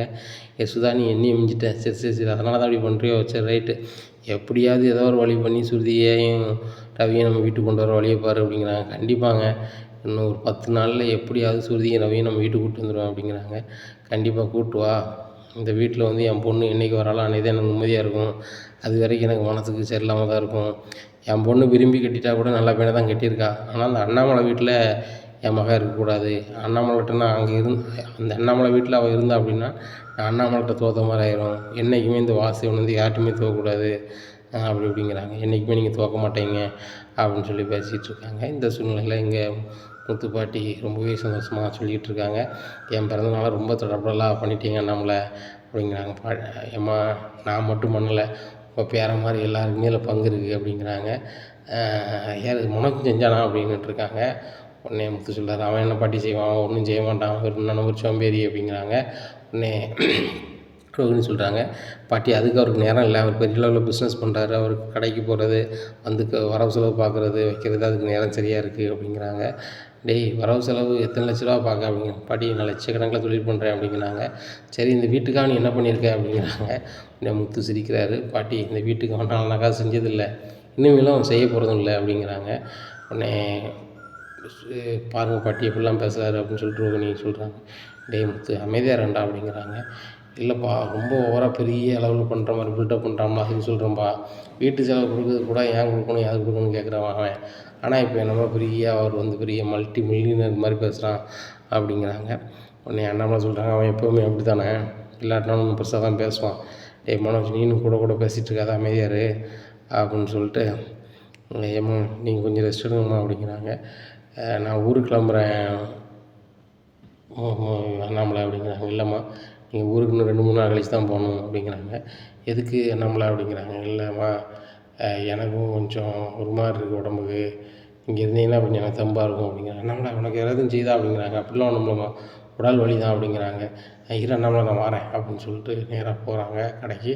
கடையில் போய் அந்த நாட்டு மருந்தெல்லாம் வாங்கிட்டு வராங்க. வாங்கிட்டு வந்து உரலில் பின்னாடி இடித்து அந்த ஆளை காய்ச்சி கொண்டு கொடுக்காங்க. அண்ணாமலை வாரத்துக்கு ஒரு நாள் இப்படி நீ வந்து நாட்டு மருந்து சாப்பிட்டோன்னு வச்சுக்கோங்க, உடல் ரொம்ப தெம்பாக இருக்கும். கிராமத்தில் நாங்கள் வேலை செய்கிறோம் வைக்கிறோம் அப்படின்னு சொன்னால் இதான் சாப்பிடுவோம். நீ வந்து சின்ன வயசில் வேலை கிடச்சி இங்கே வந்துட்ட, அதுக்கப்புறம் உனக்கு நாட்டு மருந்து நீ இனியும் சாப்பிட வாய்ப்பும் இல்லை, உன் பொண்டாட்டி வச்சு தர போகிறதும் இல்லை. அவளுக்கு வந்து சுய புராணம் பாடுறதுக்கும் அங்கே சுற்றுறதுக்கு இங்கே சுற்றுறதுக்கு நேரம் சரியாக இருக்கும். இப்போ என்ன வச்சு தர மாட்டான், இப்போ அந்த மருமக சிறப்பு இந்த மருமக குறைஞ்சது கூட்டினதுன்னு பேசிகிட்டு இருக்க நேரம் சரியாக இருக்குது, உன்னை பேணதுக்கு எங்கே சரியாக இருக்குது அப்படிங்கிறாங்க. உன்னை விஜயா சொல்கிறாங்க, அத்தை நான் வச்சு கொடுக்க தயாராக தான் இருக்கேன், உங்கள் பையன் தான் குடிக்க மாட்டார் வைக்க மாட்டார் அப்படிங்கிறாங்க. உன்னை அண்ணாமலை விஜயா பார்க்குறாங்க, நீ என்னைக்கிட்டே வச்சு தந்த நான் குடித்தேன் அப்படின்னு சொன்ன மாதிரி பார்க்குறாங்க. உன்னை விஜயா அப்படி கலந்துக்கிறாங்க. பாட்டி தாத்தாக்கெலாம் நீங்கள் இப்படி மருந்து கொடுத்துருவீங்களா அப்படின்னு கேட்குறாங்க. ஆமாம் பிராண்டி, வாரத்துக்கு ஒரு வாட்டி இஞ்சி துவைச்சி கொடுப்பேன், என்ன காப்பி கீப்பி போட்டோம்னா சுக்கு போட்டு 2 மல்லியை தட்டி போட்டு பித்த இறங்குற மாதிரி பண்ணுவேன். இப்படி நோய் நொடியே இல்லாமல் ஓரளவு வந்து உணவே மருந்துன்னு கொண்டு போய்கிட்டுருக்கோம், அப்படியே போய்கிட்டுருக்கோம் அப்படிங்கிறாங்க. அப்படி இருக்கும்போது தாத்தா எப்படி 50 வயசில் இறந்தாங்க வச்சாங்க அப்படின்னு சொல்லிட்டு கேட்குறாங்க. டேய் உங்கள் தாத்தா வந்து பாம்பு கடிச்சு தான் இறந்தார் விவசாயம் பண்ண இடத்துல, என்ன அது வந்து என்ன பாம்புனே தெரியாமல் போச்சு, விஷம் ஏறி இருக்கும் போல அவருக்கு தெரியல, சரி ஏதோ பூச்சி கடிச்சிட்டுன்னு விட்டார், அது வந்து ரொம்ப நேரம் ஆனோடனே அது விஷம் ஏறிட்டு, மற்றபடி அவர் அந்த பாம்பு கடிக்கல இன்னும் ரொம்ப நாள் இருந்திருப்பார் அப்படிங்கிறாங்க. உடனே அண்ணாமலை அழுகிறாங்க. ஏன் அண்ணாமலை அழுகுற அப்படிங்கிறாங்க. இல்லைம்மா அப்பா வந்து இவ்வளோ பேரம்பேத்திகளோடு இருக்கும்போது பார்த்துருந்தாங்கன்னா ரொம்ப சந்தோஷமாக இருந்திருக்கும், எனக்கே என் பையங்க மருமக்கமார் கூட கூட்டு குடும்பம் ஆகும்போது இவ்வளோ ஆனந்தமாக இருக்குது, எங்கள் அப்பாவும் இதை பார்த்துட்டு இருந்தாங்க, ஒரு கூட்டனை பார்த்து போய் சந்தோஷமாக போயிருப்பாங்க அப்படிங்கிறாங்க. எனக்கு அதே சந்தோஷத்தை நீங்கள் எல்லோரும் யாராவது கொடுப்பாங்கன்னு நினச்சிட்டு இருக்கேன் அண்ணாமலை. இந்த 3 பேரில் யார் வந்து சீக்கிரம் குழந்தை தருவாங்களோ அவங்களுக்கு நான் குடும்ப சொத்தை கொடுக்கன்னு சொல்லியிருக்கேன். ஆனால் அவங்க யாரும் அதுக்கு முயற்சி பண்ண மாதிரி தெரியல. ஆனால் வந்து ஒரு நல்ல செய்தியை மீனா சொல்லுவான்னு நான் எதிர்பார்க்குறேன் அப்படிங்கிறாங்க. உடனே விஜயாவுக்கு ரொம்பவே இதாக இருக்குது. என்னத்தை நீங்கள் எல்லா விஷயத்துலையும் மீனாவே எதிர்பார்த்துட்ருக்கீங்க, நீங்கள் பரிசு கொடுப்பீங்க அப்படின்னு சொல்லும் போதே நான் வந்து மீனாவுக்கு தான் நீங்கள் கொடுப்பீங்கன்னு நினச்சேன், அதேமாதிரி மீனாவை கொடுத்துட்டீங்க, இப்போ கூட குழந்த வந்து மீனாவை தம்பறன்னு சொல்லிகிட்டு இருக்கீங்க அப்படிங்கிறாங்க. இங்கேக்குள்ள சூழ்நிலைலாம் சொல்கிறேன், கடவுள் தெரியும் யாருக்கு குழந்தை கொடுக்கணும் கொடுக்கக்கூடாதுன்னு சொல்லிட்டு. எல்லாமே கடவுள் அமைப்பு தான். சரியா? ஸ்ருதிக்கோ ரவிக்கோ என்ன மனோஜுக்கோ ரோகிணிக்கோ முத்துக்கோ மீனாவுக்கோ யாருக்கு முதல்ல குழந்த பிறக்கோ அவங்களுக்கு நான் குடும்பத்தை கொடுக்க தான் போகிறேன் அப்படிங்கிறாங்க. உடனே விஜயா நேராக கோவமாக ரூமுக்கு போகிறாங்க. அங்கேருந்து ரோகிணிக்கு ஃபோன் அடிக்காங்க. ரோகிணி ரூமுக்கோ அப்படிங்கிறாங்க. அத்தை அப்படிங்கிறாங்க. நீங்கள் உடனே வந்து என்ன செய்யணும், ஒரு பிள்ளையை பெற்றுக்கணும். இந்த முத்து மீனாவும் வந்து எங்கள் அத்தை சொத்துக்கு ஆசைப்பட்டு ஒன்றுன்னா பம்மாத்துக்கு பண்ணுவாங்க பாரு. எல்லாருமே வந்து காலில் விழலை, அவங்க காலில் விழுந்து எங்கள் அத்தை கையில் 10 பவுன் நகையை வாங்கி வச்சுக்கிட்டா. இப்படி போகிற போக்க பார்த்தா வந்து அவளும் சீக்கிரம் குழந்தை பெற்றுட்டா அப்படின்னு சொன்னால் குடும்ப சொத்தையும் வாங்கிடுவான். இந்த மனோஜுக்கு எதுவுமே கிடைக்காம போயிடும் அப்படிங்கிறாங்க. அது என்ன அவ்வளோ பெரிய பணமாக இருக்கும் அத்தை அப்படிங்கிறாங்க. என்ன இருக்குன்னு இப்படி சொல்லிட்டேன். அந்த கிராமத்தை ஒட்டி இப்போ ஹைவே வந்துட்டு ஒரு சொண்டு இடம் வந்து 5 லட்ச ரூபாய்க்கு மேலே இருக்குது. எங்கள் அத்தையை கிட்டத்தட்ட ஒரு 100 ஏக்கர் இடம் இருக்கும். 100 ஏக்கர்னா என்ன ஆச்சு, 100 ஏக்கர் இருக்கா அப்படிங்கிறாங்க. அப்புறம் எங்கள் அத்தையை என்ன நினச்ச, அதனால தான் நான் வந்து எங்கள் அத்தையை வந்து அனுசரித்து பேசிகிட்டு இருக்கேன். என்றைக்குனாலும் எங்கள் அத்தை சொத்து வந்து எங்கள் அத்தைக்கு அப்புறம் என் வீட்டுக்காருக்கு வரும். வீட்டுக்காரர் வந்துட்டுனா எனக்கு வந்து மாதிரி தான் அனுசரித்து போய்கிட்டு இருக்கேன். இல்லைன்னா எங்கள் அத்தை பேசுறதுக்கெலாம் நான் வந்து பொறுத்தா போய்கிட்டு இருப்பேன் அப்படிங்கிறாங்க. இதை கேட்ட ரோகிணிக்கு ஓஹோ, இதனால தான் ஆன்ட்டி வந்து பாட்டி என்னது பேசினாலும் பொறுத்து போகிறாங்களா, பாட்டிக்கு 100 ஏக்கருக்கு மேலே இடம் இருக்கா, ஒரு செண்டு 5 லட்ச ரூபானா என்ன ஆச்சு அப்படின்னு சொல்லிட்டு இது பண்ணுறாங்க. இங்கே மனோஜ் வாயை பிளந்துன்னு இருக்காரு. மனோஜ் அப்படிங்கிறாங்க.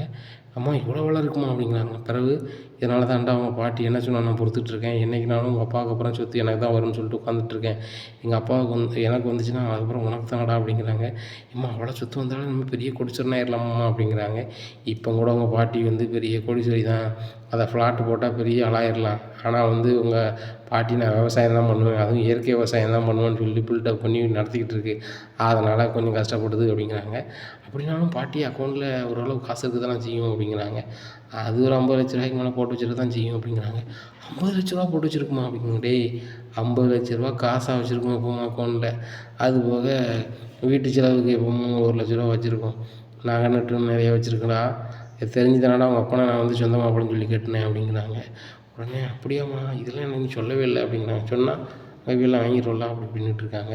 உடனே என்னத்தை அப்படின்னு கேட்குறாங்க. ஒன்றும் இல்லை அப்படின்னுட்டு இருக்காங்க.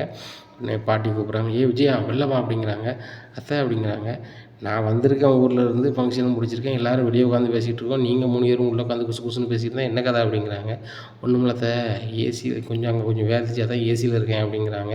உடனே ஆமாம் விஜயா நீ பிறந்ததுலேருந்து ஏசியில் தான் இருந்தேன், என்ன இன்றைக்கி வந்து ஏசி இல்லாமல் நாள் இருக்க முடியல, ஏன் நாங்களாம் இருக்கிறது மனுஷன் கிடையாதா அப்படிங்கிறாங்க. இல்லை அத்தை நீங்கள் அப்படி பழகிட்டீங்க, விவசாய நிலத்துக்குள்ள இருப்பீங்க வைப்பீங்க, கிராமத்தில் ஏசி கிடையாது, நான் வந்து இப்படியே பழகிட்டோம்ல அத்தை அப்படிங்கிறாங்க. என் பையன் கட்டின பிறகு தானே உனக்கு இந்த பவுஸு, என் பையன் வந்து பார்க்காத ஏசி நீ பார்த்துருக்க போறியா, நீ போய் உள்ளே உட்காந்துருக்க, நியாயமாக என்ன செஞ்சுருக்கணும், ஏங்க வாங்க ஏசியில் வந்து இருங்க, நீ உன் வீட்டுக்காரனை கூப்பிட்டுருக்கணும் அப்படிங்கிறாங்க. உடனே என்ன சொல்கிறாங்க, ஏம்மா உன் பையன் பெரிய பணக்காரன் இருந்தாம்மா கூப்பிட்ருப்பாங்க, நான் ஏழை தானம்மா, அவங்க சம்மந்தியை கூட்டி கொண்டு ஏசியில் வைக்க தெரிஞ்ச அந்த விஜயாவுக்கு என்னையே ஏசியில் உட்காருங்கன்னு சொல்லதுக்கு அவளுக்கு நேரமும் இல்லை மனசும் இல்லை, எங்கள் அம்மாவும் ஒரு நாளும் உபசரிச்சதும் இல்லை அப்படின்ட்டு இருக்காங்க. அண்ணாமலை நான் அதை பற்றி ஒன்றும் நினைக்கல, அவள் காலமும் முடியுது காலம் வந்துட்டு அப்படி பண்ணிட்டு இருக்காங்க. உடனே விஜயா சொல்கிறாங்க, அத்தை நீங்கள் 80வது பிறந்தநாள் கொண்டாடுவீங்க, இனி வந்து என் காலம் முடிஞ்சுன்னு சொல்கிறீங்களோ அப்படிங்கிறாங்க. இல்லை நான் அந்த அர்த்தத்தில் சொல்லலை, 3 பையனோட பார்த்துட்டா 3 மருமகுமார் வந்துட்டு அவன் பேரம்பேத்தி எடுக்க போகிறேன், இன்னும் என்ன நீ நான் மாறையா போகிற அப்படிங்கிற நிலையில் தான் அதை சொன்னேன் அப்படிங்கிறாங்க. இப்படியா இருக்குது சூழ்நிலையில் தினேஷ் வந்து ஜெயிலில் இருக்கார். ஜெயிலில் இருந்து ரொம்பவே ஃபீல் பண்ணுறாரு. நம்மளை ஜாமீன் இருக்கிறது கூட ஆள் இல்லையே, என்ன செய்யலாம் அப்படின்னு சொல்லிட்டு ரொம்பவே யோசனை பண்ணிகிட்ருக்காரு. நம்ம உள்ளே இருக்கிறதுக்கு வந்து யாருக்கு தெரியும், யாராவது தெரிஞ்சால் தானே வெளியெடுப்பாங்க, நம்மளுக்கு கல்யாணம் வேறு வச்சுருந்தா அந்த பொண்ணுக்கு வேறு இது தெரிஞ்சுன்னா அப்போ கல்யாணம் வேறு வேண்டான்னு சொல்லிடுவாள் அப்படின்னு சொல்லிட்டு தினேஷ் ரொம்பவே ஃபீல் பண்ணிகிட்ருக்காரு. இந்த நேரத்தில் வந்து நமக்கு தெரிஞ்ச ஒரே ஆள் வந்து ரோகிணி தான். ரோகிணிக்கு நம்ம லெட்டர் எழுதிடுவோம் ஜெயிலேருந்தே அப்படின்னு சொல்லிட்டு ஜெயிலேருந்தே ஒரு லெட்டர் எழுதுறாரு. லெட்டர் எழுதி நேராக போஸ்ட் பண்ணுறாரு. போஸ்ட் பண்ணோடனே நேராக லெட்ரு இங்கே வந்தோடனே ரோகிணி இருக்காங்களா அப்படின்னு கேட்குறாங்க. என்ன விஷயம் அப்படின்னு கேட்குறாங்க. இந்த மாதிரி அவங்களுக்கு ஜெயிலேருந்து லெட்ரு வந்திருக்கு அப்படின்னு. ஜெயிலேருந்து லெட்ரு வந்திருக்கா அப்படின்னு சொல்லிட்டு எல்லாருமே ஷாக் ஆகிறாங்க. உடனே எல்லோரும் திருத்தலாம் முழிக்காங்களா, இங்கேருந்து ஜெயிலேருந்து வரும்னு தெரியல அப்படின்னு சொல்லிட்டு முழிக்கும் போது ரோகிணி சொல்கிறாங்க, எங்கள் அப்பா தான் ஜெயிலேருந்து எழுதியிருப்பாங்க போல் அப்படிங்கிறாங்க. இதை கேட்டால் விஜயா சொல்கிறாங்க, பாருங்கள் அத்தை என் மருமகளோட அப்பா வந்து ஜெயிலில் இருக்கார் அப்படிங்கிறாங்க. ஆமாம், இது பெரிய விஷயமா? ஜெயிலில் இருக்கிறது வந்து அவமானம் தான், பெருமை கிடையாது அப்படிங்கிறாங்க. அத்தை, அவர் ஒன்றும் இந்தியா ஜெயிலில் இல்லை, மலேசியாவில் இருக்கார் அப்படிங்கிறாங்க. இந்த நாட்டில் ஜெயிலில் இருந்தாலும் ஜெயிலு தானே அப்படிங்கிறாங்க. உடனே அந்த லெட்டரை முதல்ல கொடுக்குறேன்னு சொல்லிட்டு போஸ்ட்மேன் கொடுக்குறாங்க. இவங்க கையெழுத்து போட்டு வாங்குறாங்க. யார் ஜெயிலேருந்து அனுப்பியிருக்கான்னு தெரியலேன்னு சொல்லிட்டு பீதியோடு எடுத்துக்கிறாங்க. ரோகிணி, அதை உழைச்சி படி அப்படிங்கிறாங்க. உடனே அண்ணாமலை சொல்கிறாங்க, அவங்க அப்பா என்ன எழுதியிருக்காரு எது எழுதியிருக்கான்னு தெரியாது, அந்த பொண்ணு வந்து ரூமில் போய் படிச்சுக்கிட்டோம், வேலையை பாரு அப்படிங்கிறாங்க. ஆமாம் ரோகிணி, ரூமில் போய் படி, ஏதாவது ஒரு சொத்து பத்திரத்தையோ எதையோ உனக்கு எழுதி வைக்கணும், நான் சீக்கிரம் ஜெயிலேருந்து வந்துடுவேன், எதையாவது சொல்லியிருப்பாங்க, நீ ரூம் போய் படி அப்படிங்கிறாங்க. சரி சார் அப்படின்னு சொல்லிட்டு ரூமுக்கு போகிறாங்க. இங்கே ரோகிணிக்கு வேர்த்து ஊற்றுது. நம்ம சும்மையாக அது ஃபில்டர் பண்ணி தான் வந்து ஜெயிலில் எங்கள் அப்பா இருக்காருன்னு சொன்னோம். ஆனால் ஜெயிலிருந்து நம்மளுக்கு லெட்ரு வந்துருக்குன்னு சொல்கிறாங்களே அப்படின்னு சொல்லிட்டு ரொம்ப பயத்தோட திறந்து பார்க்குறாங்க. பார்க்கும்போது தினேஷ்னு போட்டிருக்கு ஃப்ரம். ஓ, இவன் தினேஷ் வந்து ஜெயிலேருந்து நம்மளுக்காக லெட்டர் எழுதியிருக்கான் அப்படின்னு சொல்லிட்டு அந்த லெட்டரை பிரித்து பார்க்குறாங்க. நான் அந்த மாதிரி தினேஷ், எனக்கு வந்து ஜாமீன் எடுக்க ஆள் இல்லை, எனக்கு இருக்க ஒரே வருவாய் நீ தான் என்னை ஜாமீன் எடுக்கணும் எப்படியாவது அப்படின்னு சொல்லிட்டு லெட்டரில் எழுதிருக்கு. அதை பார்த்தோன்னா ரோகிணி சிரிக்காங்க. நீ என்ன டார்ச்சர் பண்ணுதுன்னு சொல்லிட்டு உன்னை உள்ளே அனுப்புனதே நான் தான், நீ என்னையே வெளியே அனுப்ப சொல்லுவியோ, நீ அங்கேயே உன் காலத்துக்கு அங்கேயே தான் கிடக்க போகிற, நீ யார் ஜாமீன் எடுக்க போகிறா அப்படி இப்படின்னு சொல்லிக்கிட்டு இருக்காங்க. இந்த சூழ்நிலையில் அதை வந்துட்டு ஒரு டைரியில் வச்சுட்டு வெளில வராங்க. என்னம்மா உங்கள் அப்பா எழுதியிருக்காரு அப்படிங்கிறாங்க. இல்லை, சீக்கிரம் எங்கள் அப்பா ஜெயில் விட்டு வெளில வந்துடுவாங்களாம், வந்தோடனே வந்து உன்னை பார்க்க வரமான்னு சொல்லியிருக்காங்க அப்படிங்கிறாங்க. இதை கேட்ட விஜயாவுக்கு பயங்கர சந்தோஷம். பாருங்கங்க, நல்ல செய்தியாக வந்திருக்கு பாருங்க அப்படிங்கிறாங்க. பாட்டிக்கு பிறந்தநாள் கொண்டாடினது நல்ல செய்தி வந்திருக்கு அப்படிங்கிறாங்க. டேய், அவர் வந்து மலேசியாவிலேருந்து லெட்டர் அனுப்பியிருக்காருன்னா அவங்க பாட்டி பிறந்தநாளுக்கு முன்னாடியே அனுப்பியிருப்பார், இன்றைக்கே அனுப்பியிருப்பார், கிட்டத்தட்ட ஒரு வாரத்துக்கு முன்னாடியே அனுப்பியிருப்பார், அநேகமாக அவர் இன்றைக்கி வெளியே வந்திருப்பார்னு நினைக்கிறேன் அப்படிங்கிறாங்க. உடனே விஜயா, நீ பேசாமல் அந்த ஜோசியம் பார்க்குறது நீனே வந்து குறி பயங்கரமாக பார்த்து சொல்லுதியே அப்படிங்கிறாங்க. அத்தை, நீங்கள் வேணால் இப்படி பேசிகிட்டு இருங்க, பாருங்கள் ஒரு நாள் பாருங்கள், இவனோட அப்பா வரப்போகிறாரு, என் பையன் மனோஜ் வந்து பெரிய மல்டி மில்லியனர் ஆக போகிறான் அப்படிங்கிறாங்க. மனோஜுக்கு பயங்கர கற்பனை போட்ட இங்கே முத்துக்கு ரொம்ப வெக்கையாக இருக்குது. பாட்டிக்கு பிறந்தநாள் முடிஞ்சிட்டு பாட்டிக்கு எப்போ ஊருக்கு போகிறாங்கன்னு பார்த்துட்ருக்கேன். அதுக்கப்புறம் இருக்கட்டும், இந்த மனோஜை வந்து உரிக்கிற உரியில் வந்து எல்லோரும் சரி வந்துடுவாங்க. அதுக்கப்புறம் மலேசியாவா துபாயா அங்கேருந்து சம்மந்தி இருக்காருன்னு யாரும் பேச மாட்டாங்க, இருக்கட்டும் அப்படின்னு சொல்லிட்டு மனசு நினச்சிட்ருக்காரு. இந்த சூழ்நிலை மீனா முத்து கையை அமுக்கிட்டு இருக்காங்க. இதை பார்க்குறாங்க பாட்டி. என்னம்மா முத்து கையை அமுக்கிட்டு இருக்க அப்படின்னு, ஒன்றும் பாட்டி அப்படிங்கிறாங்க. டேய் முத்து, இங்கே பாரு, என் பேத்தி வந்து சீக்கிரம் குழந்தைய பெக்கணும். சுதி, ரவி சீக்கிரம் ரெடி பண்ணுங்க. மனோஜ், ரோகிணி சீக்கிரம் ரெடி பண்ணுங்க. என்ன, நான் 81வது பிறந்தநாளில் என் பூட்டனையோ பூட்டியோ தூக்கி கொஞ்சணும் அப்படிங்கிறாங்க. எல்லாருமே வைக்கப்படுறாங்க. இங்கே ஸ்ருதியோட அம்மா வந்து வந்தாங்க. அவங்க மனசை கஷ்டப்படுற மாதிரி எல்லோரும் பண்ணிட்டாங்க. இப்போ எல்லோரும் சிரிச்சுக்கிட்டு இருக்காங்களே அப்படின்னு சொல்லிட்டு இங்கே விஜயாவுக்கு பயங்கர கடுப்பாக இருக்குது. அப்பவும் அவங்களுக்கு ஒரு மனசில் ஒரு சந்தோஷம். இவ்வளோ நாளாக வந்து ரோகிணியோட அப்பா வந்து ஃபோன் அடிக்கலை, பேசலை, வைக்கலைன்ட்டு இருந்தோம். அதுக்கப்புறம் ஜெயிலில் இருக்காருன்னு தெரிய வந்துச்சு. இப்போ ஜெயிலேருந்தே லெட்டருங்க எழுத ஆரம்பிச்சிட்டாரு. இப்போ நம்மளுக்கு ஒன்றும் கெட்டு போகிறதில்ல. கண்டிப்பாக என் பையன் வந்து மலேசியா போகிறான், மலேசியாவில் உள்ள சொத்தை பூரா எழுதி வாங்க போகிறான். அதுபோக அவருக்கே இல்லை கோடிக்கணக்கான அமௌண்ட்டில் பல நாடுகளில் வந்து பிஸ்னஸ் பண்ணுறாங்கன்னு சொல்கிறாங்க. அந்த பிஸ்னஸ் பூரா என் பையனுக்கு வரப்போகுது. நம்ம இதோட பெரிய ஒரு பங்களா வாழ போகிறோம் அப்படி இப்படின்னு சொல்லி பயங்கர கற்பனையில் இருக்காங்க. டேய் மனோஜ் வாடா அப்படிங்கிறாங்க. அம்மா அப்படிங்கிறாங்க. டேய், நீ இன்னும் பழைய மாதிரி இருக்காடா, ரோகிணியை ரொம்ப அன்பாக பார்த்துக்கூடா, அவங்க அப்பா வந்து ஜெயிலேருந்து லெட்டர்லாம் எழுத ஆரம்பிச்சிட்டாரு, இனிமேல் வந்து அவர் எப்போ வெளியே வராருன்னு தெரியல, வந்துட்டாருன்னா கண்டிப்பாக அவர் சொத்தை அவங்களுக்கு ஒரு பங்கு தந்துடுவார், தந்துட்டிங்கன்னா பெரிய ஆள் ஆயிடுவீங்க அப்படிங்கிறாங்க. அம்மா ஒரு பங்கு தந்துடுவாரா அப்படிங்கிறாங்க. டேய், அவர் சொத்து பூரா உனக்கு தாண்டா அப்படிங்கிறாங்க. இதை கேட்டால் மனோஜுக்கு பயங்கர சந்தோஷம், பயங்கரமாக கற்பனை பண்ணிக்கிட்டு இருக்காரு. இந்த சூழ்நிலையில் அங்கே தண்ணி குடிக்க போகிறாரு முத்து. ஒரு இழுப்பு விட்டுருமா அப்படின்னு சொல்லிட்டு கையை வாங்க போகிறாரு. இந்த சூழ்நிலை மீனாக பார்த்துட்டுறாங்க. ஏங்க என்ன செய்கிறீங்க அப்படிங்கிறாங்க. ஒன்றுமில்ல அப்படின்னு சொல்லி திரும்பி வந்துடுறாங்க. இரு பாட்டி வந்து நாளைக்கு ஊருக்கு போயிடுவாங்க, அதுக்கப்புறம் உனக்கு இருக்குது அப்படின்னு சொல்லிட்டு வந்துடுறாங்க. தயவுசெய்து உங்களால் எந்த பிரச்சனையும் இப்போ வந்துடாமல் அப்படிங்கிறாங்க. மீனா, பாட்டி ஊருக்கு போகிற வரைக்கும் நான் ஓரளவு கண்ட்ரோலாக இருப்பேன், ஆனால் பாட்டி கிளம்புன மறு நிமிஷம் ஏன்னா இவனை உரிக்கிற உரியில் அவன் வாழ்நாளே ஒரு தப்பும் செய்ய மாட்டான் அப்படிங்கிறாங்க. எனக்கும் கடுப்பாக தாங்க இருக்குது, பாட்டி மட்டும் போட்டோம் அப்படிங்கிறாங்க மீனா. நீனே தேவையில்லை தான் இருக்கியா அப்படிங்கிற. ஆமாங்க, எனக்கும் கடுப்பாக தான் இருக்குது அப்படிங்கிறாங்க. சரி மீனா, உரிச்சு உப்பு தடவிடும் பாட்டில் இருக்குது அப்படிங்கிறாங்க. இனி என்ன நடக்கும் இந்த விஜயா வீட்டில் அப்படிங்கிறத பொறுத்து வந்து பார்க்கலாம்.